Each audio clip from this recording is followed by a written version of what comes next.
Welcome back to MTG Burgeoning, your channel for all things Magic. Today, the Up and Up series returns as we are going to update and upgrade our Riku of Two Reflections EDH deck.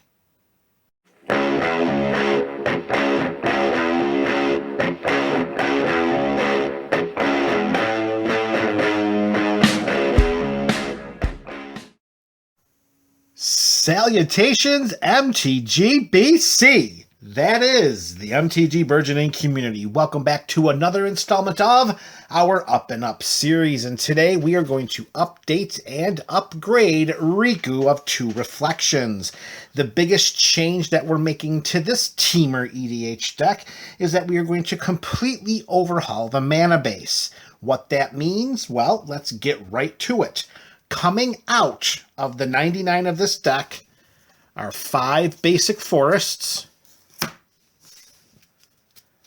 5 basic islands, and if you know anything about MTG Burgeoning and his love for symmetry, 5 basic mountains. So we have 15 basic lands coming out of this deck, 5 each of our mountains, islands, and forests to be replaced by 1 copy of each of the following. We're going to put a snow-covered basic in for each one of our colors. That's going to be a mountain, a forest, and an island. So that's going to be 3 of the 15 that are going in. Next up, staying right on task with our love for symmetry, we are going to include each of the possible pain lands that we can include in this 3-color deck. We have our Simic version of Yavimaya Coast, we have our Izzet version of Shivan Reef, and we have our Gruul version of Karplusan Forest. These come into play untapped. We can tap for a colorless mana, or we can tap for 1 mana of the appropriate color and deal 1 damage to ourselves. So 3 snow-covered basics and 3 pain lands. And right after our pain lands, 1 each of the possible pathways. Now, these lands are not going to provide us 1 of any 2 colors anytime we want. We will need to commit to which side of the land we want to tap for mana as we play the card. But they're all here. We have our Bark Channel pathway, which is going to be the front side, will give us green. On the back will give us blue.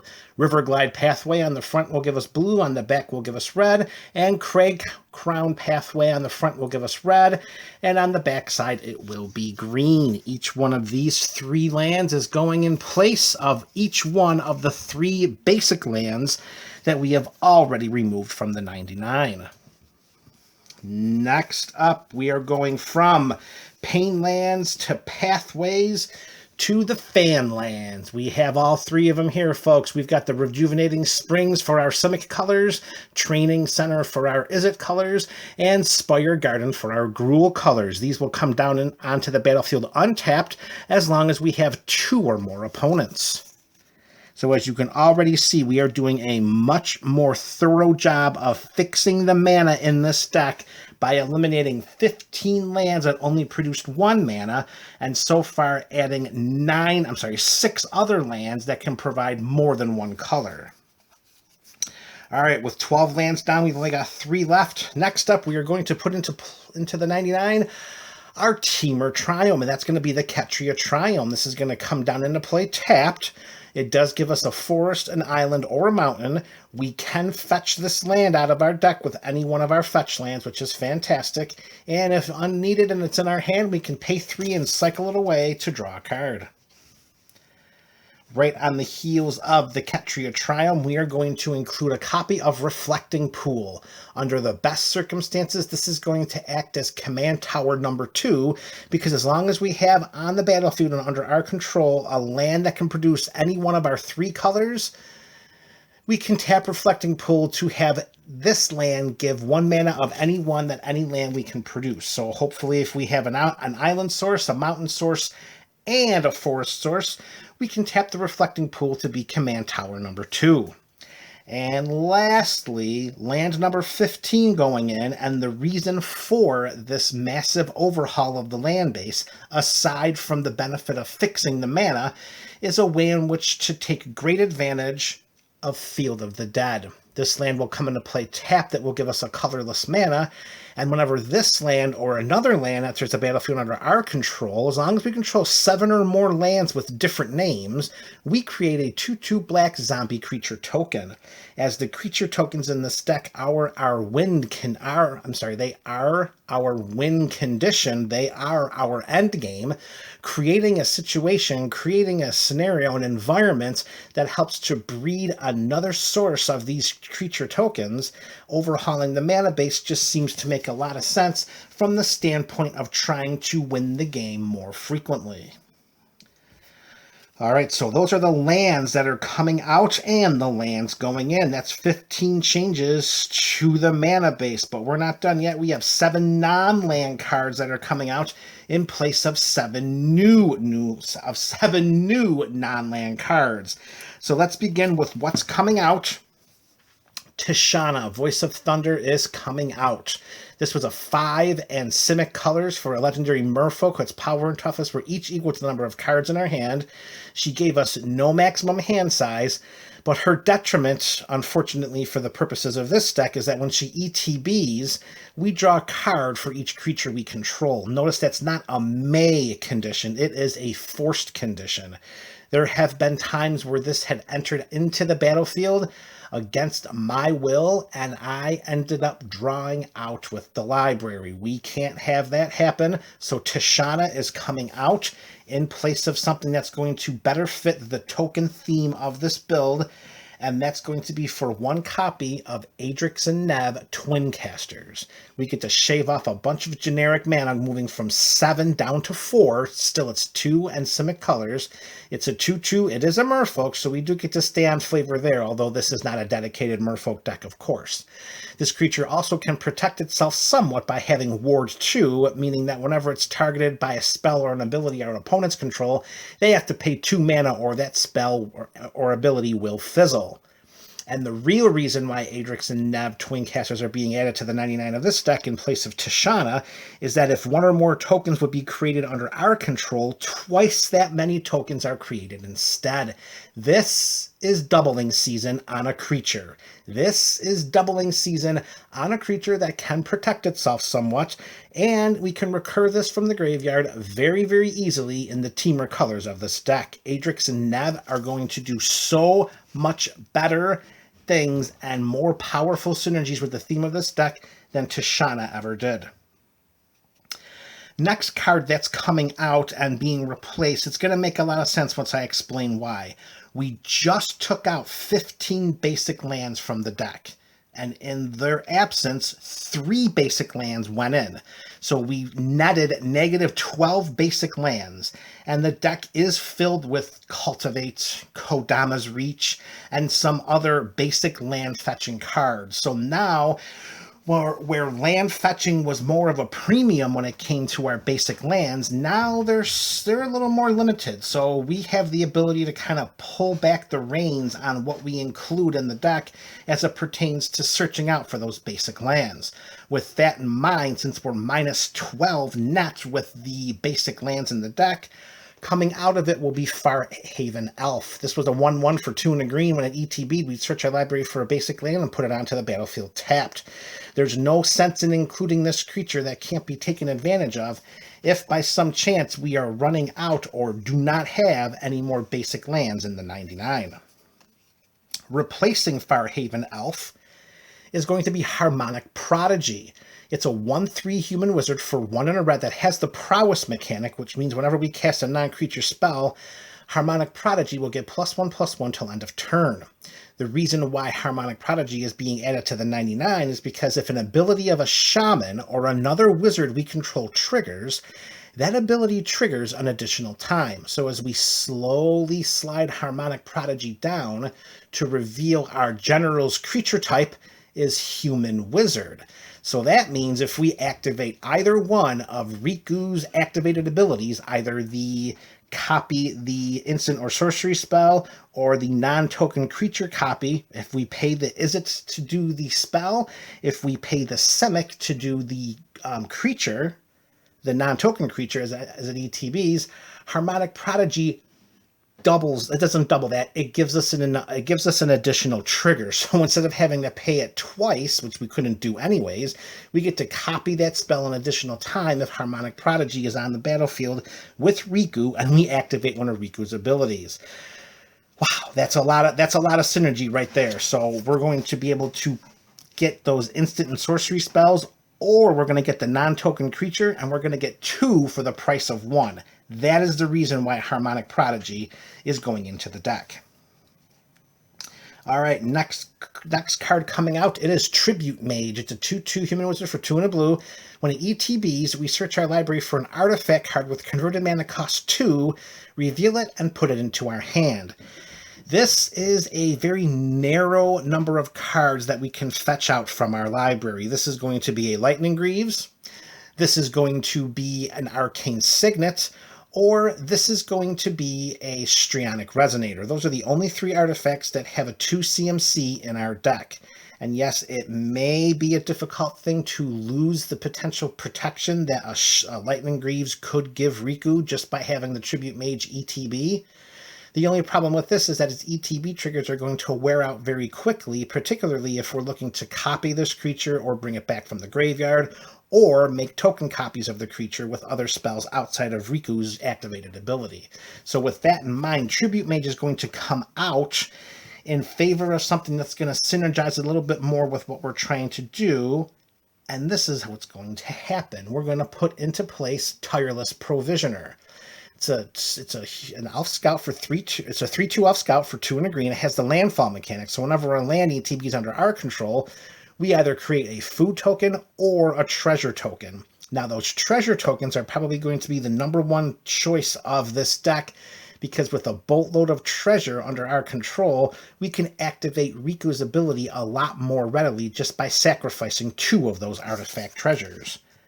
And I think having the Tribute Mage come out and the Tireless Provisioner go in, that helps to let us do what we want to do, which is abuse Riku's activated abilities. All right, next up coming out is Mystic Confluence. 3 and 2 blue at instant speed. We have 3 modes and we can choose any number of them, but we can only choose a total of 3. So we can counter our target spell unless its controller pays 3.